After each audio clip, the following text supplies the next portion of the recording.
clase del módulo, el primer módulo es conciencia. Entonces, conciencia definida como correcto conocimiento que el sujeto posee de su realidad perceptiva y emocional actual de su pasado, que le permite una proyección ponderada al futuro y que se caracteriza por sí secundariamente por actos significativos de conducta. Para esto, para que haya conciencia, tiene que haber una adecuada indemnidad de las estructuras del sistema nervioso. Indemnidad. La siguiente.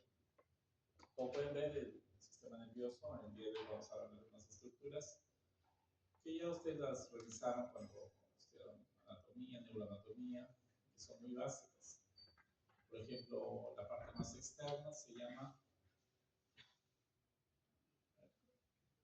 Cristian, la parte más externa, la corteza cerebral, ¿no? La corteza cerebral, la parte que está con la zona roja, la corteza cerebral. Vamos a empezar por las más fáciles, la parte posterior, que es como una coliflor, se denomina cerebelo, ¿no? Cerebelo, la parte más posterior. Y vamos a las partes medianas, las partes inferiores. La parte central, que está como un sombrerito, es el Luciana. Cuerpo calloso, muy bien. Las partes que están en la parte inferior del cuerpo calloso son el tálamo, la epífisis y el hipotálamo. Eso, el tálamo, la parte más donde salen esas líneas azules, amarillas. El hipotálamo, la epífisis y el hipotálamo, la parte de adelante. Y luego pasamos a la zona del tronco encefálico. El tronco encefálico, que es esa estructura que tiene tres componentes, ¿no? Que tiene tres componentes. ¿Quién me recuerda los componentes? Muy bien. Muy bien. Sí los escucho, pero a ver un voluntario. ¿Vamos a recordar? Fuerte, diga. Compañero.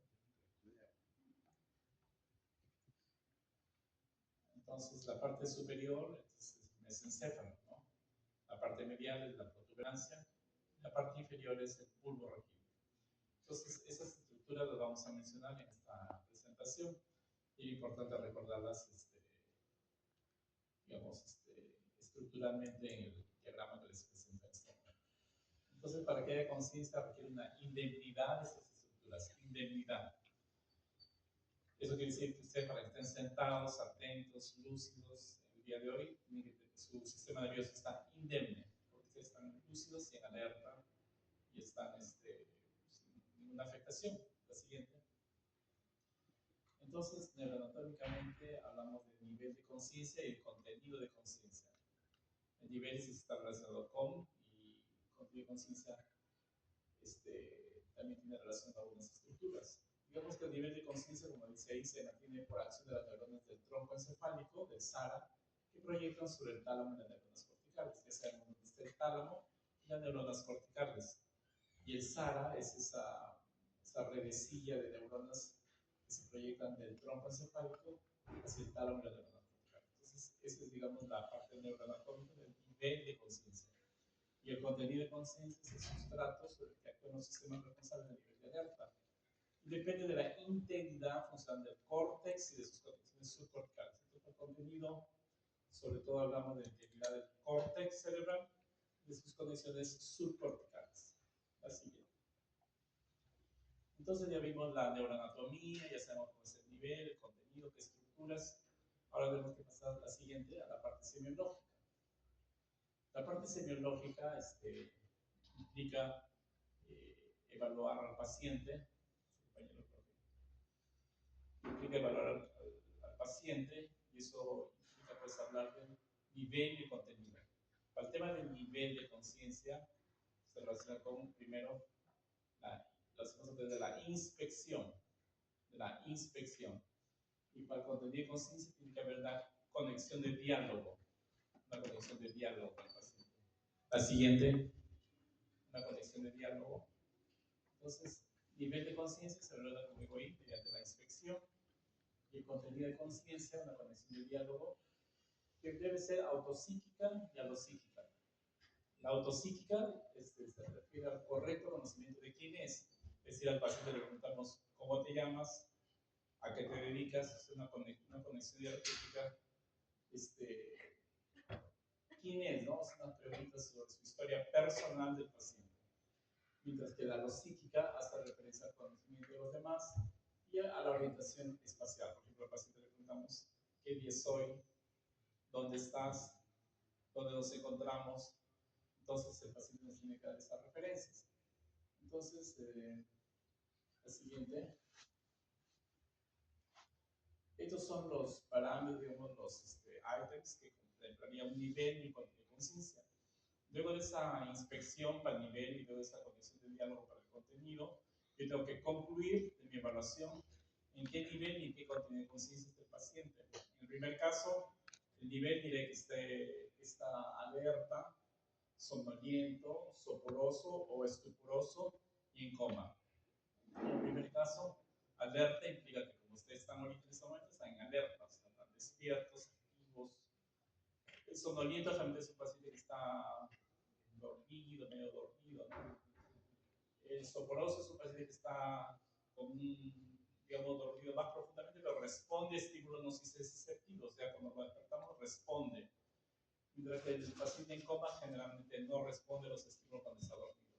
Sin embargo, como van a ver algunas clasificaciones del estupor y coma, a veces depende esto de la valoración de la escala, el puntaje que le podríamos otorgar al paciente. Pero de manera teórica, esos son los conceptos de cuando ustedes pueden diferenciar si un paciente está en alerta, somnoliento, soporoso o en coma. Mientras que el contenido de conciencia también tiene una clasificación, luego de esa condición de diálogo que les mencioné, autopsíquica y alopsíquica. Entonces usted tiene que concluir finalmente si el paciente está lúcido, confuso, en delirio, en agitación psicomotriz o en obnubilación.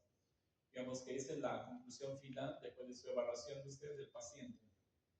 Hay unos cuadros que permiten diferenciar esta calificación. O sea, en este caso ustedes están alertas en relación al nivel de conciencia y lúcidos en relación al contenido de conciencia. O sea, son dos clasificaciones que tienen que dar al paciente. Lúcido, en este caso ustedes alerta y lúcido, ¿no? Pero en otro caso los pacientes van a estar en otro nivel de conciencia. La siguiente. Ahora es la siguiente. Ahora para evaluar al paciente, el nivel de inspección que tenemos que hacer nosotros, tenemos que tener una escala.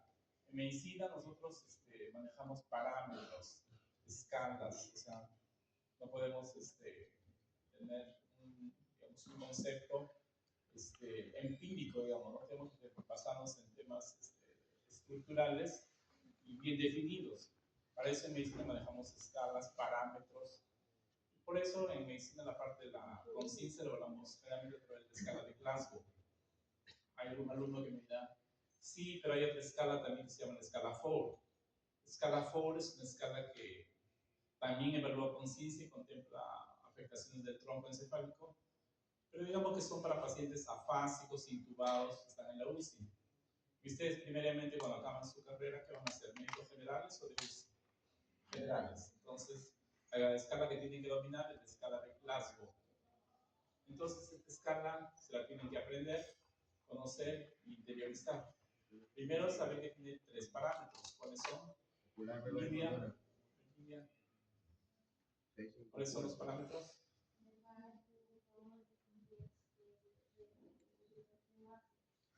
¿Cuál?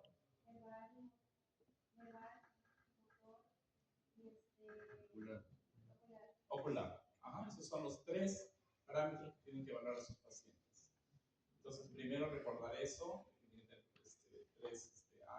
estructuras, tres parámetros que van a evaluar. Y en la parte motora, entonces, empecemos con la motora, revisando. Primero que el puntaje máximo es 6 puntos y el puntaje mínimo es 1 punto. Luego, si subimos de abajo hacia arriba, si el paciente está, digamos, en una posición de extensión anormal de los miembros, es decir, extensión, hacia abajo, extensión. Eso se conoce como de descerebración. Y generalmente le damos 2 puntos al paciente. En el otro caso, el paciente está en una flexión anormal de los miembros, flexión anormal de los miembros. El paciente está en una rigidez de decorticación y le damos 3 puntos. ¿Cuál tiene peor pronóstico? Obviamente que la de celebración, como que tiene menos puntaje también, ¿no? Luego, si el paciente, ustedes cuando le hacen la evaluación, se acercan, está dormido el paciente, está en la emergencia, se acercan con el espejo del dedo, o flexiona el dedo, flexiona el del esternón, y el paciente le reacciona con, evita el estímulo, no está retirando el segmento corporal, les empuja, eso le da un puntaje de 4 puntos. También si localiza el estímulo doloroso, es decir, le reporta dónde le duele, 5 puntos. Y si el paciente obedece un orden correctamente, 6 puntos. Entonces, hasta ahí hemos hablado de la parte motora. La siguiente, luego la respuesta verbal. Como pueden ver, el paciente se ha orientado correctamente. Y en el 1, carencia de actividad verbal. Y en los intermedios, el paciente se halla confuso, 4 puntos. Lenguaje inapropiado, referido por ejemplo con interjecciones, 3 puntos. Y el paciente con un lenguaje incomprensible a través de gruñidos, suspiros, 2 puntos. Entonces, esa es la calificación que aplicada a su paciente luego de su evaluación. La siguiente, en cuanto a la respuesta a la apertura ocular, el paciente estará espontáneamente, como ustedes ahorita están abiertos sus ojos espontáneamente. Ausencia de apertura ocular, 1 punto. A la orden, que de repente se los cuentan dormido y se acercan, señora, buenos días, le abren los ojos, a la orden. O ante un estímulo doloroso, 2 puntos. Entonces, sumado los puntajes máximos, es decir, en este caso ustedes tendrán 15 puntos, ese es el puntaje máximo que les puede dar la escala de Glasgow. Pero en los intermedios, según la evaluación que ustedes hagan, les va a salir 10, 12, 7, 6 puntos, 5 puntos. Entonces, tienen que tener eso en cuenta en su evaluación. Les van a preguntar eso, les van a hacer preguntas, obviamente que sí, y tienen que aprenderse esta escala y memorizarla, bueno, y tener en cuenta algunas reglas mnemotécnicas para que puedan aprenderse. La siguiente. Por ejemplo, a ver si se les quedó, a ver usted. La flexión anormal de los miembros en la parte motora cuántica del paciente. El puntaje. Acabamos de ver. A ver usted. Muy bien. ¿Cuánto dijo? ¿Cuánto? 3 puntos, ¿no? Y la extensión anormal, 2 puntos. Entonces, ya lo tienen que ir interiorizando, los conceptos los estamos viendo, revisando. Ustedes hacen un esfuerzo por venir temprano, entonces también tienen que llevarse una información. La idea es que ustedes, cuando asisten a una charla, una actividad académica, es que lleven información. Y también una orientación como, digamos, una actividad que van a leer cuando lean su libro, que sea más fácil el aprendizaje, ¿no? Entonces, las fases. Las fases es un tema también importante en la parte de medicina porque cuando ingresa un paciente a la consulta, ustedes van a ver, lo primero que ven es el rostro del paciente. Entonces, con solo mirar el rostro, ya pueden obtener una información si el paciente está, o sea, ¿por qué les va a consultar? ¿Por qué les va a consultar? Por ejemplo, si el paciente les viene con digamos, una eritema en esta zona, eritema, ¿qué están pensando? Lupus, un eritema, alas de mariposa, ¿no? Si tiene los ojos saltones, hipertiroideo. Y así, ¿no? O sea, es como dice ahí, el aspecto de la cara que se encuentra determinado por las modificaciones que imprimen las enfermedades. Las enfermedades imprimen una característica al rostro. Entonces, ustedes podrán dar la información. O se puede obtener la información viendo el rostro nada más del paciente, ¿no? De repente también el paciente lo ven que ingresa ictérico, amarillo. Entonces, ustedes dirán, este paciente tenemos sospecha de, puede decir, hepatitis, un problema colestásico a nivel de la parte biliar. Entonces les da una información, en el rostro de la cara. Puede reflejar reacción de miedo, estado de ánimo, alegría, tristeza, dolor. Entonces así, tipo de fase, por la coloración puede ser pálida, entonces anemia ictérica, puede ser una hepatitis, un problema colestásico. Rubicunda puede ser lo que dijimos, lupus. Y también hay etiología de una entidad, que la van a ver en la segunda unidad, que tiene que ver con el rostro, la zona rojiza. ¿Cómo se llama esa entidad? Bueno, eso lo vamos a ver en la segunda unidad, que tiene que ver con el tema del aumento de la hemoglobina en los eritrocitos. ¿No? Entonces, la melanodérmica, que es un tinte oscuro, que le pueden ver el rostro, las endocrinológicas, el hipotiroidismo, la caquexia, el Cushing, las neurológicas, parálisis facial, hipomímica, miasténica, oftalmoplégica. La siguiente. Entonces, así, la fase parkinsoniana también es un rostro en el cual el paciente tiene los músculos contraídos, los músculos rígidos. Entonces, ¿qué pasará? En la cara va a haber escaso parpadeo.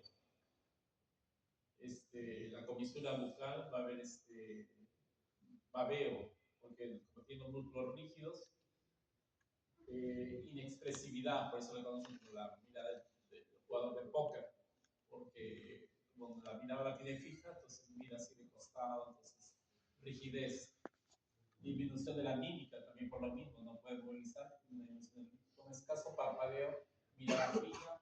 Como hay una afectación también de los lípidos, del sistema graso, el paciente va a estar con la piel lustrosa, de aspecto grasoso, con la boca entreabierta, y con saliva que fluye por las comisuras. La fase es asociada con la parálisis de los nervios craneales, por ejemplo, la fase de Hutchinson, que se observa por la oftalmoplegia nuclear progresiva, aparece con el compromiso generalizado de los oculomotores. Los oculomotores también es el tercer par craneal, ¿verdad? No olviden que tenemos el tercero, el cuarto, el sexto par, el recto externo y el cuarto par el oblicuo superior, la parte que inerva, y el resto de músculos son inervados por el tercer par craneal, por los oculomotores. Porque el paciente presenta una ptosis palpebral bilateral y debe fruncir el ceño y debe velar las cejas para poder ver a través del resquicio de los párpados. O sea, tiene una ptosis, o sea, la caída de los párpados. El paciente, como no tiene la caída, entonces tiene que elevar el rostro y ver por el resquicio, la parte inferior de los párpados. La fase de la parálisis facial periférica. A ver cómo es la fase de la parálisis facial periférica. Fiestas, a ver. Fuerte. Caída, una. Que hay una parálisis facial periférica. ¿Recuerdan? Una desviación de la comisura labial hacia qué lado, Cristian? Hacia el lado sano. Entonces, cuando les llega la consulta, el paciente les llega generalmente con la desviación de la comisura labial hacia el lado sano. Pero la mayoría, como es un tema muy aparatoso, de lo que se le llama la atención la desviación de la comisura. Entonces, la mayoría cree que la afectación es el lado de donde está la desviación de la comisura, pero no. La afectación es en el lado opuesto. La comisura labial se queda hacia el lado sano. Y en el lado afectado habrá la parálisis de Bell, de la que el párpado, habrá también la pérdida del ceño, eso, las cejas también, la frente, también las arrugas frontales, hay una alteración. Entonces, hay que recordar esa fase es típica de la parálisis facial periférica, que se diferencia también de la fase central, ¿no? la parálisis central, que tiene otras características. La fase de la miastenia gravis aparece una fase similar a la oftalmoplegia, pero en este caso se asocia con hiperextensión cefálica y se observan movimientos oculares lentos y estrabismo. Suele prestar ptosis palpebral bilateral porque el paciente eleva la cabeza o lleva a para poder ver a través del lente de la palpebral. Algo similar a lo que vimos en la parálisis de los nervios craneales, el paciente, pero en este caso hay movimientos oculares lentos, estrabismo, y suele prestar ptosis y el paciente eleva la cabeza también para mirar por la hendidura palpebral.